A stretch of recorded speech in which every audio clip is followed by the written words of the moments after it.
तो ये है हमारा बाबा खड़क सिंह मार्ग, जिस पर अवस्थित है Ram Manohar Lohia hospital. Connaught place से हार्डली 2 किलोमीटर की दूरी होगी। और ये है गेट नंबर 3, जिससे हम जाएंगे ओपीडी में। जैसा कि मैंने पिछले वीडियो में आपको बताया था कि मैं आपको इस बार फैमिली प्लानिंग के बारे में बताऊंगा। तो चलते हैं ओपीडी से होते हुए फैमिली प्लानिंग। और ये है हमारे ओपीडी बिल्डिंग में एंट्री का रास्ता, जो 3 नंबर और 4 नंबर गेट के बीच में है। ओपीडी में आने के बाद आपको आना होगा फर्स्ट फ्लोर पर और पहुंचना होगा रूम नंबर 80। ये है हमारा परिवार कल्याण विभाग, कमरा संख्या 80, फर्स्ट फ्लोर।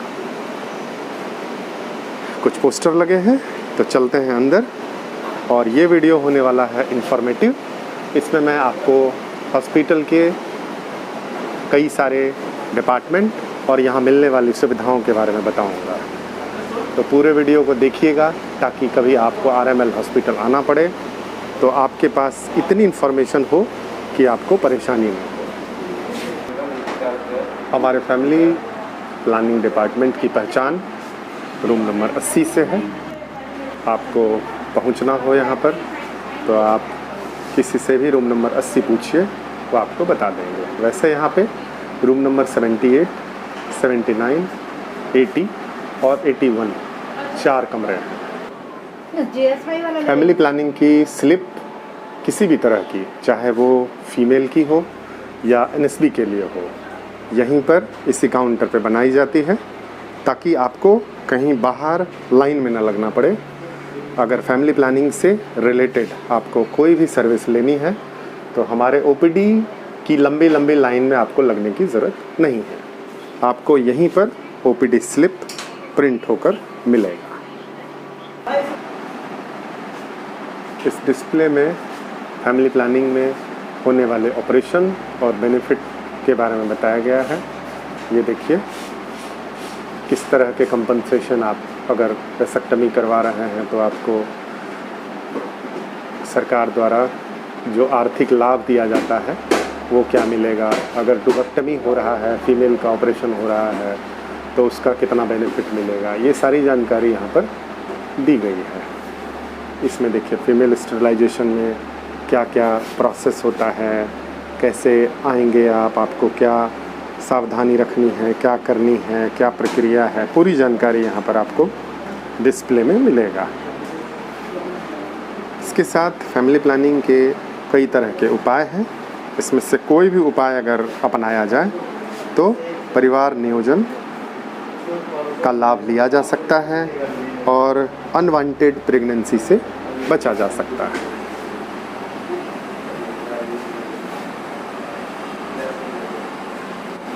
तो चलते हैं काउंसलिंग रूम में और मैं आपको यहाँ पर बताऊँगा यहाँ मिलने वाली सुविधाएं और आरएमएल में आपको कौन कौन सी फैसिलिटी मिलेगी, इसके बारे में। चलिए चलते हैं काउंसलिंग रूम।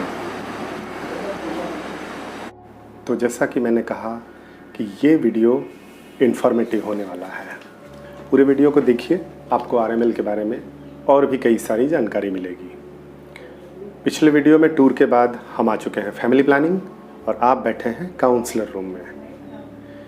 तो जब आप फैमिली प्लानिंग आते हैं तो उससे पहले कुछ चीज़ें जो आरएमएल के बारे में इंटरेस्टिंग है वो मैं बताता हूँ।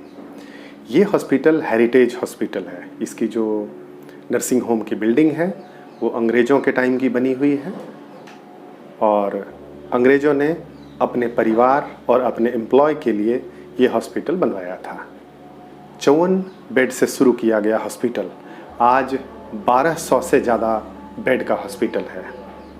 मूल रूप से यहाँ पे 3 सर्विसेज हैं, इमरजेंसी, ओपीडी और नर्सिंग होम। चूँकि ये ministry of health and family welfare का हॉस्पिटल है, ये हॉस्पिटल सीजीएचएस के बेहतरीन और बड़े हॉस्पिटल में से एक है। सीजीएचएस के पेशेंट को रेफ़र यहीं पे किया जाता है, चाहे वो किसी डिस्पेंसरी से हो या अन्य किसी छोटे स्वास्थ्य केंद्र से।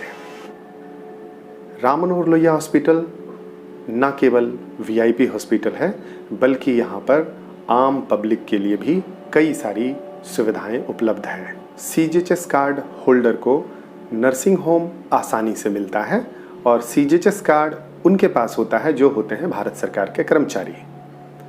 और इसके अलावा हमारे जो माननीय सांसद हैं, मंत्री हैं, उनके लिए भी ये एक हॉस्पिटल, नियरेस्ट हॉस्पिटल है जो बिल्कुल नॉर्थ एवेन्यू के सामने है। लेकिन यहाँ पर उन वीआईपी सर्विसेज के अलावा आम आदमी के लिए इतनी सारी सुविधाएं उपलब्ध है जो शायद भारत के कुछ गिने चुने सरकारी अस्पतालों में उपलब्ध होगा। आप यहाँ ज़्यादातर टेस्ट फ्री में करवा सकते हैं। कुछ टेस्ट के इतने नॉमिनल फीस हैं कि बाहर प्राइवेट में करवाए गए टेस्ट से बहुत ही कम फीस है। आपका यहाँ एक्सरे फ्री होगा, यहाँ पर यूरिन टेस्ट फ्री होगा। आप यहाँ पर अगर दवाई ले रहे हैं, हमारे यहाँ 300 से ज़्यादा दवाइयाँ हैं, दवाई फ्री होगी। और इसके अलावा कंसल्टेशन किसी भी तरह का, इमरजेंसी, ओपीडी, कहीं पर भी आएँ, ये टोटली फ्री है। जब आप किसी कारणवश हमारे हॉस्पिटल में एडमिट होते हैं, नर्सिंग होम को छोड़कर जब हमारे किसी वार्ड में आप एडमिट होते हैं, तो आपको यहाँ खाना फ्री मिलता है और यहाँ पर जितने भी टेस्ट हैं वो सारे फ्री में किए जाते हैं। तो गायनी डिपार्टमेंट के बारे में पिछले वीडियो में आपने देखा। मैं थोड़ा सा गायनी डिपार्टमेंट के बारे में बताता हूँ। गायनी डिपार्टमेंट हमारा सोमवार से शनिवार ओपीडी चलता है। अलग अलग यूनिट हैं, 3 यूनिट हैं, सोमवार की यूनिट, मंगलवार की यूनिट और बुधवार की यूनिट। यही 3 यूनिट रिपीट होता है थर्सडे, फ्राइडे और सैटरडे को। तीनों यूनिट के अंदर सीनियर डॉक्टर, एसआर और जूनियर डॉक्टर्स की टीम है और ये पूरी टीम मिलकर लगभग प्रतिदिन 600 से 800 मरीजों को देखती है। जब हम फैमिली प्लानिंग की बात करते हैं, मूल रूप से लोग सोचते हैं कि ये महिलाओं का विभाग है। निश्चित रूप से ये गायनी डिपार्टमेंट का ही हिस्सा होता है, पर कुछ सुविधाएं यहाँ पर पुरुषों को भी दी जाती है। जैसे कि अगर किसी व्यक्ति का परिवार पूरा हो गया है और अब वो बच्चे नहीं चाहते हैं, तो यहाँ पर हमारे यहाँ ऑपरेशन, जिसको नसबंदी, पुरुष नसबंदी बोलते हैं, यहाँ पर हमारे यहाँ आकर करवा सकते हैं। दूसरी, अगर परिवार पूरा नहीं हुआ है, बच्चे के बीच अंतर रखना चाहते हैं या अभी उन्होंने निर्णय नहीं लिया है कि क्या करना है, तो जो निरोध है, जिसको कॉन्डोम बोलते हैं, वो हमारे यहाँ निःशुल्क हमेशा उपलब्ध होता है। कोई भी व्यक्ति आकर हमारे यहाँ ले सकता है। तो हम हैं फैमिली प्लानिंग डिपार्टमेंट में। तो यहाँ पर कौन कौन सी सर्विस दी जाती है, ये मैं आपको बताता हूँ। आमतौर पर महिलाओं को यहाँ पर हम लोग कॉपर टी, जो बच्चों के बीच अंतर रखने के लिए या जो अवांछित गर्भावस्था से बचना चाहती हैं, उसके लिए कॉपर टी लगाई जाती है। जो न्यूली मैरिड कपल हैं या 2 बच्चे के बीच अंतर रखना चाहते हैं या परिवार पूरा होने के बाद अभी उन्होंने तय नहीं किया है कि उनको ऑपरेशन कराना है या नहीं कराना है, वो कॉपर टी लेते हैं। कॉपर टी के अलावा परिवार नियोजन के लिए हमारे यहाँ पे इंजेक्शन उपलब्ध है, गोली उपलब्ध है और कॉन्ट्रासेप्शन इमरजेंसी, जो आपको विदिन 48 आवर लेना होता है, वो भी उपलब्ध है। इसके अलावा पुरुष नसबंदी, जिसको वैसेक्टमी बोलते हैं, हमारे यहाँ पुरुष नसबंदी कराने के लिए लोग आते हैं और उससे जुड़ी सारी सुविधाएं हमारे पास उपलब्ध हैं। और जितनी चीज़ मैं बता रहा हूँ, चाहे कॉपर टी हो, चाहे गोली हो या इंजेक्शन हो या नसबंदी हो, पुरुष नसबंदी हो, ये सारी सुविधाएं फ्री है। न बल्कि फ्री है, अगर कोई महिला यहाँ पर ऑपरेशन कराती है तो सरकार के द्वारा उनको कुछ पारितोषिक भी दिया जाता है, मोटिवेशनल अमाउंट बोलते हैं उसको। अगर पुरुष करवाते हैं, कोई पुरुष नसबंदी करवाता है, तो उसको भी पारितोषिक दिया जाता है कि आपने अपना परिवार पूरा होने के बाद, अपनी जिम्मेदारी पूरी करने के बाद अपना ऑपरेशन करा लिया, उसके लिए सरकार की तरफ से उनको कुछ उत्साहवर्धन के लिए कुछ अमाउंट दिया जाता है, जो करीबन 1100 रुपये के होता है। तो कोई भी व्यक्ति जब फैमिली प्लानिंग आता है, पुरुष नसबंदी के लिए आता है, उनको कहीं नहीं जाना है। जैसा मैंने पहले भी बताया, हमारे यहाँ एक स्पेशल काउंटर है जिस पर ओपीडी की स्लिप बनाई जाती है। आपको कहीं नहीं जाना है, आप सीधा आरएमएल हॉस्पिटल में प्रवेश करेंगे। गेट नंबर 3 या 4 से आप आएँ, आसानी होगी। वैसे तो आप किसी भी गेट से आ सकते हैं। फर्स्ट फ्लोर ओपीडी में आइए, रूम नंबर 80 पूछिए, परिवार कल्याण विभाग आइए और सबसे पहले आप आएंगे इसी कमरे में काउंसलिंग रूम में। आप मिलेंगे सबसे पहले मेरे से, आपका ओपीडी स्लिप बनवा दिया जाएगा और पुरुष नसबंदी के मामले में, किसी भी नसबंदी के मामले में हम सबसे पहले उन सारी चीज़ों के बारे में बात करते हैं जिन संभावनाओं के आधार पर भविष्य में कोई परेशानी हो सकती है। तो कुछ बेसिक चीज़ जो हमें पता होना चाहिए और हमारे क्लाइंट को भी पता होना चाहिए कि कौन कौन से कंडीशन में नसबंदी नहीं किया जाता है, उस पर हम बात करते हैं। पति पत्नी के कंसेंट लेते हैं। कंसेंट के बाद हम करते हैं उनके कुछ टेस्ट जो निःशुल्क है और उसकी रिपोर्ट्स हमारे पास 4 घंटे में आ जाती है। वर्तमान में एक और टेस्ट एडिशनल है जो कोविड का टेस्ट है, क्योंकि जो एनएसबी करवाने के लिए पेशेंट आते हैं उनको ओटी में जाना होता है, माइनर ओटी में, और ओटी में बिना कोविड टेस्ट के अभी वर्तमान में अलाउ नहीं है। तो कोविड टेस्ट होता है, ब्लड टेस्ट होता है, दूसरे दिन सबकी रिपोर्ट आती है।